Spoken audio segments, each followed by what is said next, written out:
Saludos estudiosos anatómicos, bienvenidos al video número 3 de intestino grueso. Ya para terminar la parte del sistema gastrointestinal, todos los videos están colgados al canal desde el esófago hasta el conducto anal, que es el que estamos viendo ahorita. Hoy hablaremos de la anatomía del recto y la anatomía del conducto anal para cerrar este ciclo de videos. Ya hemos hablado en los videos anteriores, en la primera y segunda entrega de intestino grueso, su conformación. Recuerden que es un tubo muscular de músculo liso que tiene 8 porciones. 2 porciones que estudiamos en el primer video, que son el ciego y el apéndice vermiforme. Luego las porciones que estudiamos en el segundo video son las del colon, con sus 4 subporciones. Hablamos del colon ascendente, transverso, descendente, sigmoides. Y por último, que es punto del video de hoy, hablaremos del recto y del conducto anal como las partes más distales y finales del sistema gastrointestinal y específicamente del intestino grueso. Muchos autores no consideran el conducto anal como parte del intestino grueso, sino como más bien continuación post-intestino grueso. Pero otros autores lo incluyen dentro del intestino grueso. Entonces vamos a hablar como el conducto anal en este video, para efectos de este video, basándonos en el Gardner de anatomía, basándonos en el Latarjet, como parte final del intestino grueso. Me refiero al conducto anal específicamente. Entonces, bien, vamos a comenzar hablando primero del recto y después pasaríamos al conducto anal. Antes de dilucidar estas estructuras anatómicas, los invito a que no se despeguen del video.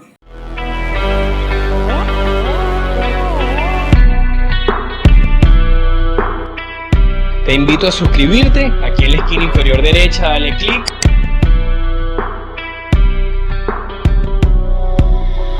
Y no olvides darle like al video. Entonces es importante que se suscriban al video, es lo único que les pido a cambio. Aquí en la esquina inferior derecha usted le da clic y automáticamente queda suscrito al canal. Entonces este recto se llama así porque su predecesor tiene una forma de S bastante curva y de repente vean como bruscamente se pone vertical, se pone recto el conducto intestinal y por eso se le dio este nombre. Hay diferencias anatómicas que vamos a ver que difieren del resto de las estructuras del intestino grueso. Lo primero que les debe llamar la atención es el nivel donde comienza. Fíjense que ella comienza a nivel de la mitad del sacro. Se dice que comienza a nivel de la tercera vértebra sacra. Fíjense ustedes también que esta unión o este lugar donde se une lo vamos a denominar unión recto-sigmoidea. En la parte externa es fácil localizarla, primero por el S3, segundo porque se pone recta y tercero porque fíjense ustedes que las austras y las tenias desaparecen a nivel del colon, a nivel del recto, perdón. Fíjense que el recto ya no tiene ni austras ni tiene las tenias características del intestino grueso o características del colon más específicamente.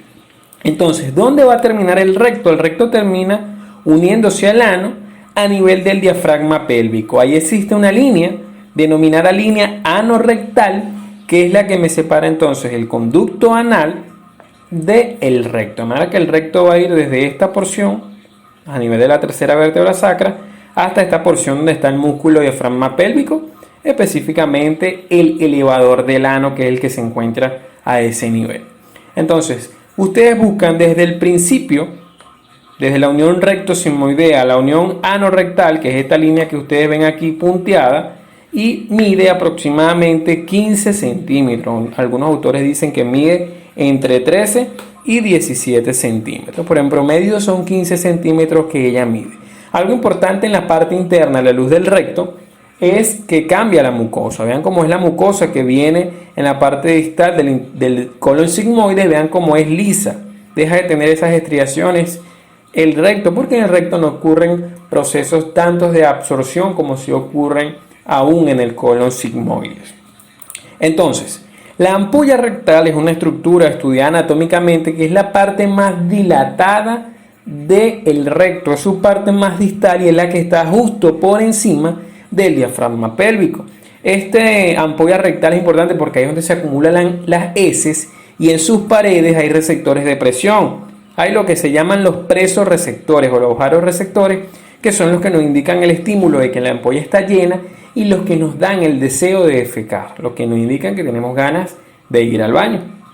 Entonces, fíjense ustedes también que el recto, a diferencia de su predecesor, no tiene mesenterio. no existe mesorrecto, así como sí tenía mesocolon sigmoide. Y ya les nombré que no tenía austras, y las tenias no es que desaparecen, sino que las tenias se ensanchan y forman la capa más externa del recto, que no es más que las mismas tenias que se han ensanchado. En este corte, que vemos que es un corte frontal, vemos que el recto está interrumpido por unos pliegues que se denominan pliegues transversos o pliegues semilunares. Son tres: uno superior, que generalmente tiene concavidad hacia la derecha, una convexidad izquierda; uno medio, que tiene concavidad izquierda con convexidad derecha; y uno inferior, que es igual al primero. Esos son los pliegues, que eso va a hacer que el recto, a pesar de que por fuera se ve recto, por dentro tenga unas curvaturas. Algo importante es que el recto, cuando está vacío, es decir, que no tiene material fecal, sus paredes están, la anterior con la posterior están pegadas, o sea, están colapsados. Pegan las paredes anterior de las paredes posterior. Esto sería una visión, un corte sagital, una femenina, y se las traigo a colación para que vean las curvaturas del recto. Cuando lo vemos en sentido lateral es que podemos ver esas curvaturas. Vemos una gran curvatura cóncava hacia adelante que se llama curvatura sacra, que sería, digamos, la porción pélvica, y una curvatura posterior que sería la curvatura coccigia con concavidad posterior, que sería la porción perineal. Entonces quedamos en que el recto tiene dos porciones: una porción pélvica, que es más superior, y una porción perineal, que es un poco más inferior. Seguimos entonces con el recto, porque existen unas relaciones peritoneales bastante importantes. Fíjense que les comenté en la parte anterior que el recto tiene una parte pélvica, como pueden ver aquí, en contacto con el peritoneo parietal, y una parte que es ya perineal, que está, digamos, en la zona extrapélvica. Entonces, vamos a ver una gran membrana que lo envuelve, que es la famosa fascia rectal. Esta fascia rectal, en algunos libros la llaman fascia rectosacra, porque, bueno, vean que está en contacto con el recto y con el sacro. Es una fascia aparte que envuelve al recto, que no lo tienen el resto de las estructuras del intestino grueso. Entonces, en el caso de la mujer, oigan bien, en el caso de la mujer, delante del recto encontramos al útero, con sus porciones, con su fondo, con su cuerpo, con su cuello. Entonces, este espacio dentro de la cavidad abdominal es lo que denominamos fondo de saco recto uterino, porque está entre el recto y el útero. En las mujeres, solo en las mujeres, nosotros lo podemos denominar fondo de saco de Douglas. Ese es un epónimo muy famoso en medicina. Se llama así: fondo de saco de Douglas o fondo de saco recto uterino. Entonces, si nos venimos más hacia abajo, existe un tabique que algunos autores describen que separa el recto de la vagina.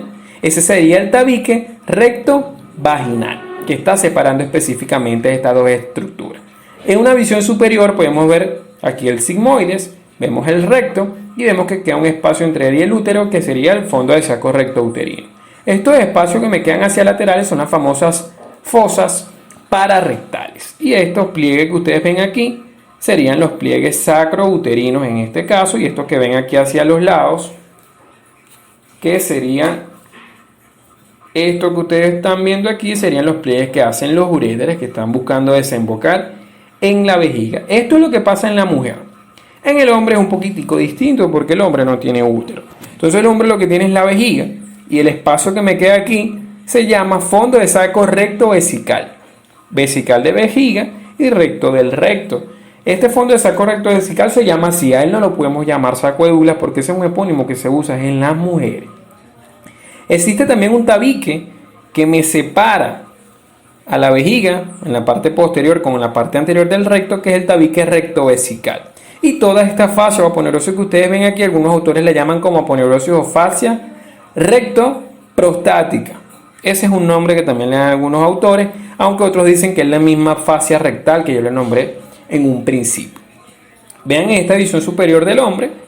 Este sería el fondo de saco recto vesical. Igualmente aquí serían las fosas pararectales. Aquí en este caso estos pliegues no serían los sacrouterinos, porque el hombre no tiene útero, sino que serían los pliegues sacrovesicales. Algunos los llaman sacroprostáticos también. En este corte frontal podemos ver, este sería el diafragma pélvico, ¿sí? Recuerden que él está conformado en parte por los elevadores del ano, y me van a formar unos espacios por encima de ellos, que son los espacios extraperitoneales, que son relaciones laterales de la porción extrapélvica, que recuerden que es esta, que es la porción perineal. Mientras que esta que ven aquí arriba, que es la que está revestida por peritoneo parietal, sería la porción pélvica del recto. Vamos a pasar entonces al conducto anal. Para terminar el video, este conducto anal se las trae porque tiene unas complicaciones anatómicas. Ya saben que él comienza a nivel del diafragma pélvico, borde superior del diafragma pélvico, que ya saben que los elevadores del ano son partes del diafragma pélvico, y allí es donde termina el recto. Entonces, ese va a ser el límite superior, el inicio del conducto anal. Y va a terminar en el borde anal, que es lo que nosotros denominamos el ano. Entonces, en total, él va a medir de 1.5 a 3 centímetros, otros autores dicen de 1 a 2, pero bueno, vamos a tomar una amplia racha o un amplio espectro y vamos a decir que lo normal es que mida de 1.5 a 3 centímetros, como ustedes pueden ver aquí. Existe un anillo que es el famoso anillo anorrectal, que es una zona que está comprimida, digamos un estrechamiento que no se ve en esta imagen, pero que lo describen, que es un estrechamiento que forma el músculo pubo-rectal, que es parte de los elevadores del ano. Este músculo o este estrechamiento es quien me forma la separación entre el recto y el conducto anal. Ese es el famoso anillo anorrectal.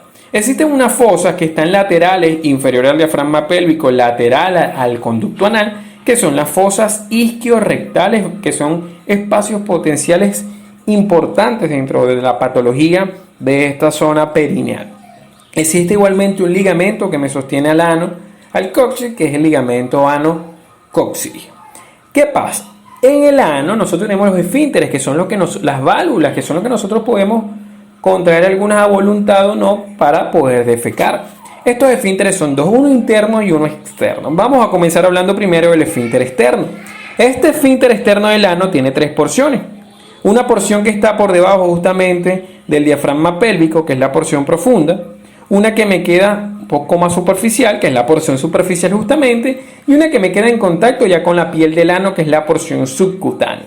Vean esta imagen, que es una visión anterior del recto y del conducto anal, y fíjense ustedes la siguiente imagen. Algo importante antes de mostrar la siguiente imagen es la inervación del esfínter externo del ano. Eso es de vital importancia en medicina y en anatomía. El esfínter externo del ano está inervado por ramas del cuarto nervio sacro.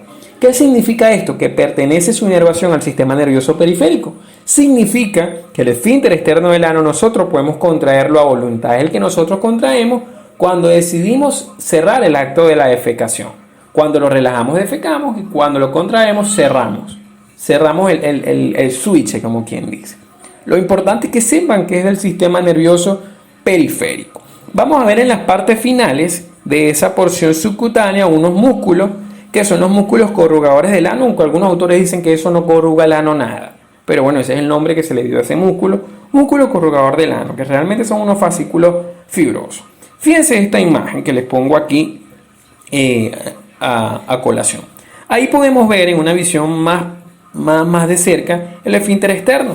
Esta sería la porción profunda, la superficial y la subcutánea. Mientras que estos tabiques fibrosos que ven aquí, eso sería el músculo corrugador del ano. Esto que está aquí arriba sería el diafragma pélvico, estas las fosas isquiorrectales y esto sería ya parte del propio conducto anal. Ahora bien, importante, seguimos con la misma imagen. Vamos a ver las estructuras que están en la superficie interna del ano, que son las que complican un poco la anatomía de esta zona. Primero, ya hablamos del músculo esfínter externo. Vamos a hablar ahora del músculo esfínter interno del ano. ¿Qué es importante? Este esfínter interno del ano está, digamos, abrazado por el esfínter externo, por eso no lo vemos de una visión externa, y él está en contacto más directo con el conducto anal como tal. Ahora, existe una línea importante que es la línea pectinada. Esta línea pectinada o línea pectínea, porque tiene forma de dientes, me separa a la superficie interna del ano en dos mitades. Una mitad superior y una mitad inferior. ¿Cómo sé yo cuál es el límite de la mitad superior? Ya yo les nombré esta línea, que se las vuelvo a apuntar aquí, que es la línea anorrectal, que es la que me separa el recto del ano. Justamente queda a nivel o por encima de estas columnas. Ya saben entonces que la estructura anatómica clave aquí de la superficie interna del conducto anal es la línea pectínea, ya es quien me separa las dos porciones. Algo importante del esfínter interno es la inervación. Este esfínter interno está inervado por fibras autónomas. Es decir, yo no puedo digamos, contraer a voluntad el esfínter interno. Se contrae a voluntad porque es inervación autónoma, a diferencia del externo, que es una inervación a través de S4 del sistema nervioso periférico. Vamos a hablar de la mitad superior. Vamos a hablar primero de las columnas anales, llamadas columnas también de Morgagni, que fue un anatomista excepcional que describió estas estructuras anatómicas a perfección. Vamos a ver unos lugares inferiores que son los que unen estas columnas anales, que son las que vamos a denominar válvulas semilunares del ano. En muchos libros ustedes lo van a ver con el nombre de válvulas semilunares del recto, y esto le van a llamar columnas rectales. Pero eso está malo porque anatómicamente no estamos en el recto, estamos en el ano, solamente que hace años se describió así y muchos libros aún lo siguen llamando así, pero eso es mal llamado válvulas rectales. Y vamos a ver unos espacios, unos huecos que son los senos rectales. Importantes esos senos rectales porque ahí es donde se secretan que vamos a ver ahorita, unos conductos, que ya lo vamos a ver ahorita. ¿Qué me quiero que entiendan? Estas columnas anales son formadas porque ahí se encuentran ramas terminales de las arterias y las venas hemorroidales. Entonces, esto aquí lo que tiene son venas y arterias. Es por eso que ahí vamos a encontrar los vasos hemorroidales internos, que más comúnmente son venas, que son los que se pueden dilatar y formarme las varices, que son las famosas varices hemorroidales, o mejor conocido como hemorroides internas, bastante dolorosas, por cierto. Vean aquí esta imagen, cómo encontramos las glándulas anales que desembocan a través de un conducto en los senos rectales, que ya saben que el verdadero nombre debería ser seno anal, pero ya saben que lo pueden encontrar en muchos libros con el nombre de seno rectal, como lo puse allí en la diapositiva. Esas son las estructuras entonces que están en la mitad superior. Recuerden que la mitad superior es desde la línea anorrectal hasta la línea pectinada, que es esta. La mitad inferior sería de aquí hacia abajo. En esa mitad inferior encontramos un surco, que es un surco que se encuentra entre ambos esfínteres, vean, entre el esfínter interno y el externo, que es todo esto. Ese surco se llama surco interesfinteriano. Y a su vez me separa esa mitad inferior en dos, en una zona que queda por arriba del surco interesfinteriano, que es la zona pectínea, y una que queda por abajo, que es el famoso borde anal como tal. Entonces, aquí a este nivel del borde anal encontramos a los vasos hemorroidales externos, que son los que se pueden dilatar y formarme las hemorroides externas. Entonces, fíjense que existen dos plexos venosos, uno superior y otro hemorroidal inferior. Este le llamamos interno y este le llamamos externo. Ahora, para terminar esta parte del video, la zona de transición es denominada la parte que está adyacente a esa línea pectínea o línea pectinada, porque es el lugar donde hay unión de varios sistemas. Primero, es una zona de transición nerviosa porque ahí confluyen la inervación autónoma del esfínter interno y la inervación, digamos, del sistema nervioso periférico del esfínter externo. Entonces vean que ahí confluyen los dos sistemas venosos. Además, la más importante es la zona de transición venosa, que la vamos a entender ahorita cuando hablemos del drenaje venoso de estas estructuras. ¿Por qué esta zona de transición venosa es importante? Porque vamos a ver que las venas hemorroidales superinternas drenan a nivel del sistema portal, mientras que las externas drenan en el sistema venoso cava. Entonces aquí ocurre la unión de ambos sistemas, el venoso cava y el venoso portal, y eso explica por qué es un lugar donde ocurren hemorroides, que bueno, ya me metería mucho en patología gastrointestinal que no vienen al caso.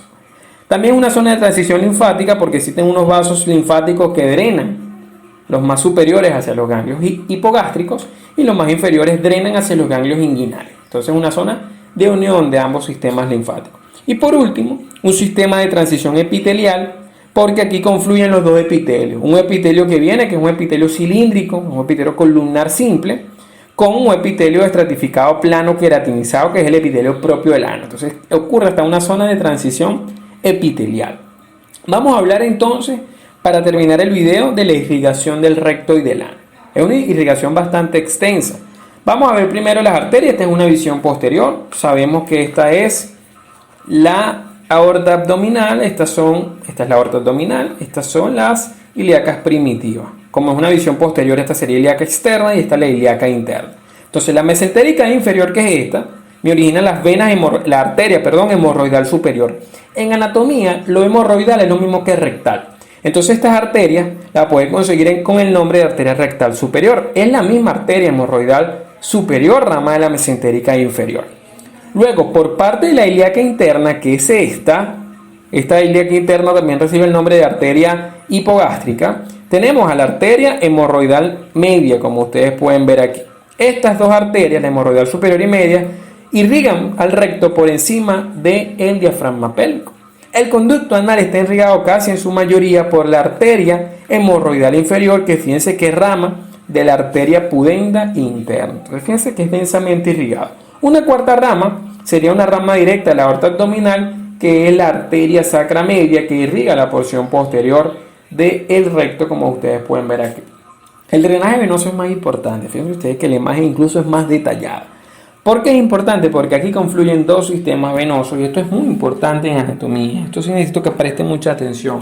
Y en patología también es bastante importante. Primero, el drenaje venoso tiene los mismos nombres que las arterias, solamente que es al revés.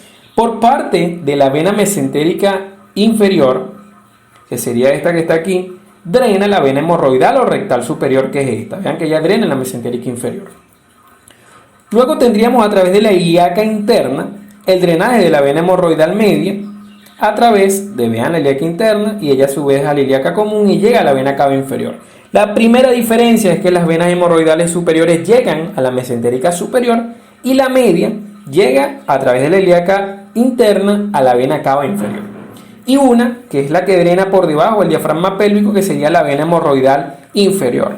Esta vena hemorroidal inferior drena a su vez en la pudenda interna, y la pudenda interna a través de la ilíaca interna termina drenando la vena cava inferior. ¿Qué es lo que me importa que ustedes sepan de esto? Que aquí vean que hay anastomosis de esos plexos, el hemorroidal interno y externo, de manera que en cualquier patología del sistema portal van a ocurrir varices a este nivel, gracias a esas comunicaciones en esa zona de transición. Una cuarta vena, ya lo vamos a ver mejor esto de las varices, sería la vena sacra media, igualmente, que drena directamente en la vena cava inferior. Vean esta imagen me muestra muy bien ambos sistemas venosos. Vean que la única, que es la vena hemorroidal superior, que sería esta, drena en la mesentérica inferior, que a su vez va a unirse con la esplénica y con la mesentérica superior para formarme la vena porta, de manera que ella drena en el sistema venoso portal, cosa que no pasa con la hemorroidal media ni con la hemorroidal inferior, que ellas drenan a través de la ilíaca interna, es en la vena cava inferior. Entonces aquí ocurre el chum, ocurre la unión entre ambos sistemas venosos, y eso es muy importante en anatomía y en medicina en general. Espero que te haya gustado el video, los 3 videos de intestino grueso. Nuevamente te recuerdo, suscríbete al canal, dale like al video si te gustó, y puedes seguirme en mis redes sociales, en Instagram, en @JuanPisoSánchez1315.